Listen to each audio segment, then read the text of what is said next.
தேவையில்லாத பல விஷயங்களை தலைப்பு செய்திகள் ஆக்கி இது குறித்து அடுத்தடுத்த அப்டேட்டை போட்டுட்டே இருக்கக்கூடிய நம்மளுடைய தமிழ் ஊடகங்கள், ஆளும் கட்சிக்கு விலை போன தமிழ் மீடியாக்கள் வந்து இந்த விஷயம் குறித்து தலைப்பு செய்தியா போடல.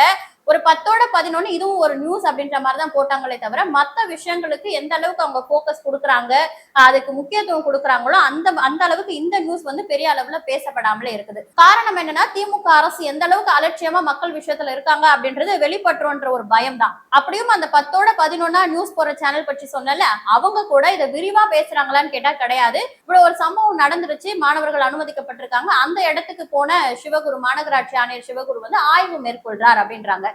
ஆய்வுக்கும் விசாரணைக்குமான வித்தியாசம் கூட தெரியாம தான் இந்த செய்தி வந்து பரப்பப்படுது. ஆக்சுவலா ஆய்வு அப்படின்றது என்னன்னா, ஒரு திட்டம் செயல்படுத்துறதுக்கு முன்னாடி அந்த திட்டம் சரியான தரமான முறையில மக்களை போய் சென்றடையுதா, இல்ல அதை ஆரம்பிச்சதுக்கு அப்புறம் கூட செயல்படுத்தும் முறை சரியானதா இருக்கா அப்படின்னு அடிக்கடி இன்ஸ்பெக்ஷன் மாநகராட்சி ஊழியர்கள் பண்றதுதான் ஆய்வுன்னு சொல்லுவாங்க. இல்ல சம்பந்தப்பட்ட அதிகாரிகள் அந்த விஷயத்தை கண்காணிக்கிறது ஆய்வுன்னு சொல்லுவாங்க. அந்த இடத்துல நீங்க பண்ணக்கூடியது வந்து ஆய்வா இருக்காது, நிச்சயமா அது வந்து அசம்பாவிதம் நடந்ததுன்னு விசாரணை அப்படின்னு தான் சொல்லணும்.